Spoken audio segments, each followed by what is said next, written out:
नमस्ते दोस्तों, good morning, जय माता दी, हैप्पी नवरात्रि आप सभी को एक बार फिर से। तो दोस्तों अभी सुबह का टाइम हो रहा है और 5 बजने वाले हैं। मैं उठ चुकी हूँ क्योंकि नवरात्रि में थोड़ा सा काम ज़्यादा हो जाता है, शेड्यूल जो है बहुत बिज़ी हो जाता है सभी का। जो लोग भी घर में पूजा पाठ करते हैं स्पेशली उनका, क्योंकि पाठ वगैरह करने में भी समय लगता है। तो मैं आज आप लोग के साथ अपना नवरात्रि में मैं कैसे अपने टाइम को मैनेज करती हूँ मॉर्निंग में, तो बस वही चीज़ें मैं आप लोग के साथ शेयर करने वाली हूँ। तो सुबह उठ के सबसे मेरा पहला काम होता है, मैं अपना फेस वगैरह वॉश करती हूँ। उसके बाद फिर माता रानी जो मेरी ऊपर रखी हुई हैं उनको प्रणाम करती हूँ और उसके बाद मैं अपना डोर ओपन करती हूँ ताकि थोड़ी सी फ्रेश एयर जो है वो बाहर से अंदर की तरफ आ सके। और देखिए अभी बाहर जो है वो अंधेरा ही है, 5 बज रहे हैं फिर भी अंधेरा है अभी। तो मैं थोड़ा सा आप लोग को बाहर का नज़ारा दिखा देती हूँ अपनी बालकनी का। और मैं थोड़ा सा सुबह इसलिए जल्दी उठने की कोशिश करती हूँ क्योंकि जो हमारे काम होते हैं ना सुबह के, जब आप उठते हैं तभी से शुरू हो जाते हैं और बहुत हड़बड़ी होती है सारे काम करने में, टाइमली फिनिश करने में। तो अगर हम थोड़ा सा समय से पहले अगर उठते हैं तो खुद के लिए भी थोड़ा टाइम निकाल पाते हैं और जो हमारे मॉर्निंग के काम होते हैं वो बहुत स्मूथली होते हैं, किसी चीज़ की हड़बड़ाहट नहीं होती है। तो मैं भी बस आराम से अपने काम को करना चाहती हूँ। और बाहर का नज़ारा आप लोग देख सकते हैं कि 1-2 लोग ही बस अभी दिख रहे थे जो लोग सुबह मॉर्निंग वॉक वगैरह के लिए जाते हैं। बाकी अभी पूरा सन्नाटा हो रखा है और चिड़ियों की चहचहाहट, ये सारी चीज़ें सुनना ना बड़ा अच्छा लगता है थोड़ी देर खड़े होकर वहाँ पे। तो बस मैं यहीं पर अपने आप को 10-15 मिनट मैं यहाँ पे वेट करती हूँ, खड़ी रहती हूँ। थोड़ी सी बाहर वो जो हवा लगती है ना सुबह सुबह ठंडी ठंडी, वो बड़ा अच्छा लगता है, एकदम मन शांत हो जाता है और बहुत अच्छा फ़ील होता है। जो सुबह की वाकई में जब हम सुबह उठते हैं ना तो एक अलग ही एनर्जी हमारे अंदर होती है और आपकी बॉडी को भी अच्छा लगता है, आपका मन भी खुश होता है और एक पॉजिटिविटी जो है वो अपने आप आपके अंदर आ जाती है। तो फ्रेंड्स सुबह के साथ ही घर के सारे काम जो हैं वो स्टार्ट हो जाते हैं। तो मेरा सबसे पहला काम यही रखता है कि मैं जो भी चीज़ें थोड़ी बहुत अस्त व्यस्त हुई रहती हैं, घर में बच्चा है तो थोड़ी बहुत चीज़ें इधर उधर होंगी ही, बड़ों से हो जाती हैं, बच्चे हैं तो स्पेशली होती ही हैं। आप कितना भी मैनेज करने की कोशिश करो कोई चीज़, तो बस मैं सुबह उठकर सारी चीज़ें जो हैं उनको ऑर्गेनाइज़ करती हूँ। अगर मुझे थोड़ी बहुत डस्टिंग करनी होती है जहाँ लगता है मुझे, तो डस्टिंग करती हूँ। और उसके बाद मैंने जैसे ये कपड़े रात में उतार कर मैंने बाहर से स्टैंड से लाके मैंने सीधे सोफ़े पे ही रख दिए थे रात में। मेरा मन नहीं हुआ था तय करके रखने का उन्हें, तो बस मैं अभी सबसे पहले उनको फ़ोल्ड करूँगी, उनको लगाऊँगी। उसके बाद जो है अपना काम जो है वो मैं शुरू करूँगी और मैं अपने काम को बहुत आराम से करती हूँ, कोई हड़बड़ाहट नहीं रहती क्योंकि मेरे पास टाइम रहता है, मैं आराम से अपने काम को कर लेती हूँ। तो सारे रूम में डस्टिंग करने के बाद सबसे पहला मेरा काम होता है झाड़ू लगाना। सबसे पहले मैं झाड़ू लगाती हूँ, तो अभी मैं हॉल रूम में सबसे पहले झाड़ू लगाऊंगी। उसके बाद अनाया के पापा का जो स्टडी रूम है उसमें मैं झाड़ू लगाऊंगी। बेडरूम में मैं झाड़ू वगैरह कुछ नहीं लगाती हूँ इस समय, क्योंकि अनाया के पापा सो रहे होते हैं और मैं उनको डिस्टर्ब नहीं करती हूँ। अनाया का भी स्कूल स्टार्ट हो गया है, मैं आप लोग से बता दूँ, तो मैं उसको अब उसके टाइम पर ही उठाती हूँ ताकि उसकी नींद अच्छे से पूरी हो सके और वो इरिटेट ना हो जब मैं उसको स्कूल के लिए रेडी करूँ। तो इसलिए तो बाकी सारे कमरों में मैं डस्टिंग वगैरह करके झाड़ू वगैरह लगा के मैं सारी चीज़ें ठीक कर देती हूँ, लेकिन मेरा बेडरूम जो है वो रह जाता है। मैं उसको लास्ट में बाद में करती हूँ जब वो रूम फ्री होता है, अनाया स्कूल जा चुकी होती है, अनाया के पापा अपने ऑफिस के काम पे होते हैं, तब मैं उस रूम को ठीक करती हूँ। उसके लिए मैं बहुत ज़्यादा लोड नहीं लेती हूँ कि वो रूम मेरा फैला है या कुछ भी है। और बस अंदर से झाड़ू लगाते हुए मैं बाहर की तरफ झाड़ू लगाती हूँ अपना। और आजकल का तो मतलब मौसम ऐसा हुआ है ना, इतनी धूल आ रही है कि आप डेली झाड़ू लगाइए, बाहर धुलाई करिए, फिर वापस से उतनी ही धूल निकलती है। आप जब भी झाड़ू लगाइए, अजीब सा ही मौसम हो रखा है इस समय। और कितना भी डस्टिंग कर लो बाहर, कितनी भी झाड़ू लगा लो, धुलाई कर लो, सेम वही चीज़ शाम तक वापस उतनी ही धूल आपके बाहर एरिया में दिखाई देने लगती है। तो बाहर भी अच्छे से झाड़ू लगाने के बाद अब मेरा काम रह जाएगा मॉपिंग का, तो बस मैं वही कर रही हूँ।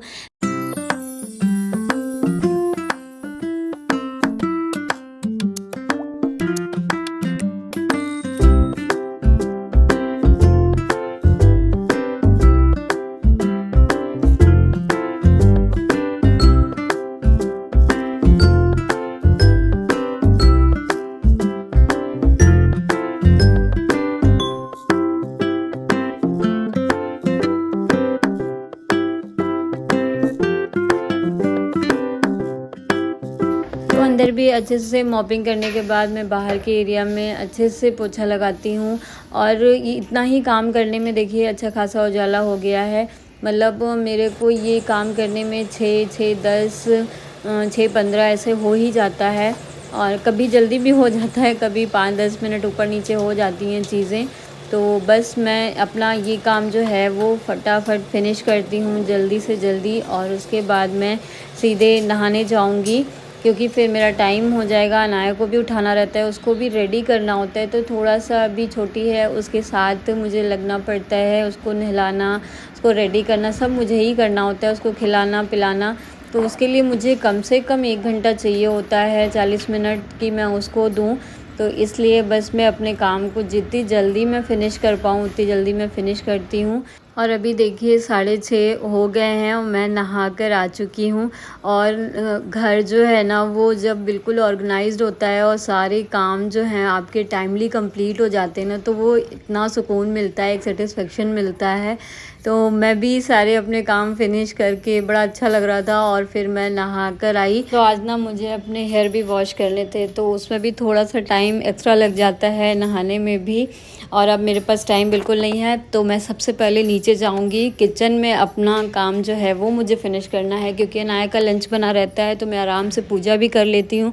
और फिर पूजा से उठने के बाद मैं सीधे उसे रेडी करती हूँ, तो मुझे उसके लंच का टेंशन नहीं रहता है। और यहाँ पे माँ मुझे कुछ बता रही थी, क्योंकि कभी कभी होता है ना कि हम बच्चों को वो चीज़ नहीं दे पाते हैं कि जो हम उसको घर में खिला सकें। घर में तो जैसे होता है ना कि हम बहला के उन्हें कुछ भी खिला सकते हैं, लेकिन स्कूल में लंच में उन्हें वही चीज़ देनी होती है जो वो अपने मन से खुशी से खा सकें। तो यहाँ पे मैं उसके लिए बनाने वाली हूँ आलू की सब्ज़ी सूखी, और पूड़ी बनाऊँगी आज, और थोड़े चिप्स वगैरह मैं उसको फ्राई करके दे दूँगी, क्योंकि उसे आलू के चिप्स बहुत पसंद है, वो खा लेती है।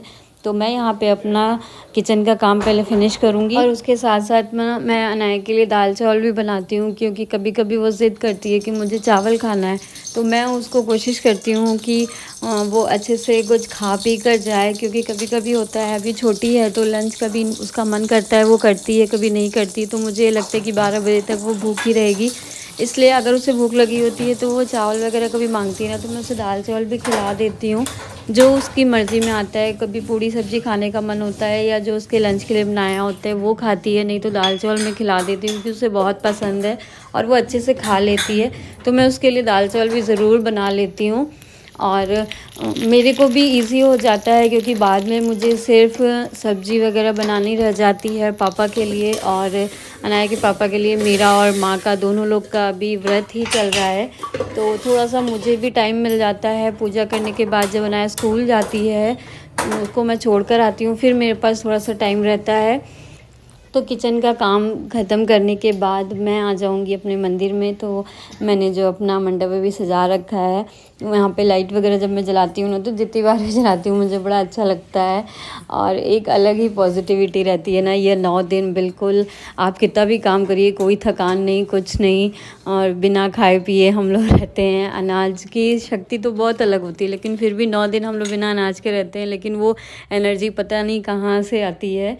तो बस मैं अपना जो है पाठ वगैरह करूँगी, क्योंकि उसमें थोड़ा सा समय लगता है मेरे को, आधे घंटे से 40 मिनट तक लग जाता है ये सारी चीज़ें करने में, क्योंकि पाठ करना होता है, आरती हवन वो सारी चीज़ें करने में मेरे को 40 मिनट लगते ही लगते हैं। तो मैं कोशिश करती हूँ कि 8 बजे तक मैं अपनी पूजा जो है वो समाप्त कर लूँ टाइमली।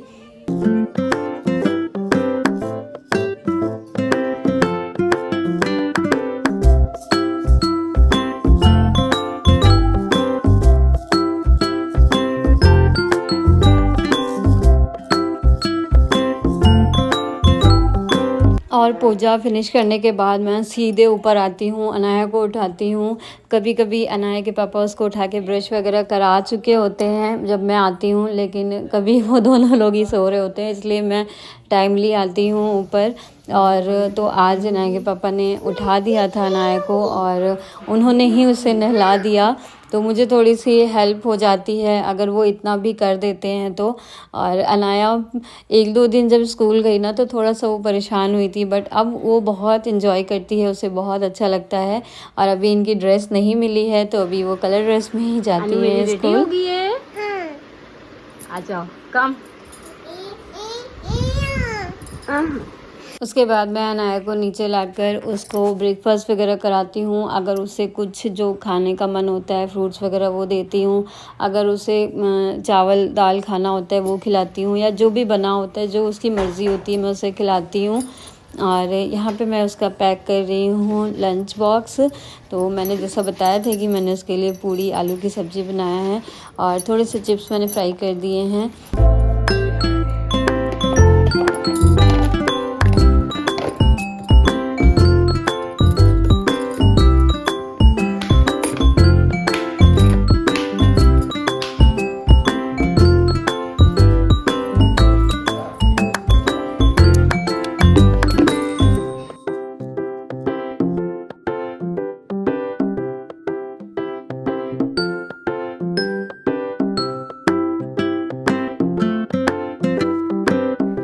तो अभी वो छोटी है तो उसकी सारी चीज़ें करनी पड़ती हैं। उसका बैग वगैरह मैंने पैक किया, लंच बॉक्स वगैरह रखा। मैं कोशिश करती हूँ उसकी कोई चीज़ छूटे ना। बाय कर दो दादी को, बाय कर दो, बाय।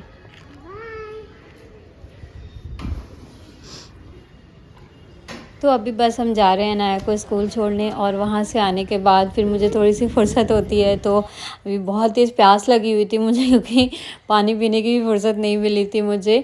बस सुबह जब उठती हूँ तब नहाने से पहले जो पीना होता है मैं पानी पी लेती हूँ, फिर पूजा करने के बाद ही पीती हूँ। तो वही यहाँ पे मैं प्रसाद और पानी पी रही थी। और मेरा ना बृहस्पतिवार का व्रत भी था। एक दिन पहले तो मैंने नमक भी नहीं खाया था, सेंधा नमक जो खाते हैं, तो उससे भी थोड़ी सी मुझे वीकनेस ही लग रही थी। तो माँ ने बोला कि आलू रखे हुए हैं ले आओ, मैं पकौड़ियाँ बना देती हूँ, खा लो। और तो मैंने और माँ ने पकौड़ियाँ खाई, चाय पिया। उसके बाद फिर मैं जो भी मेरे काम बचे रहते हैं वो मैं निपटा लेती हूँ। तो मेरे को सब्ज़ी वगैरह बनानी थी पापा के लिए, नायक पापा के लिए, क्योंकि आलू की सब्ज़ी तो मैंने सिर्फ अनाया के लिए बनाई थी। तो बस अभी मैं सब्ज़ी वगैरह बना लूँगी और उसके बाद मैं फ़्री हो जाती हूँ 10 बजे तक बिल्कुल। तो आई होप आपको ये व्लॉग पसंद आया होगा। पसंद आया हो तो लाइक करें, शेयर करें, कमेंट करें, और अपना प्यार ऐसे ही मेरे चैनल पे बना कर रखें।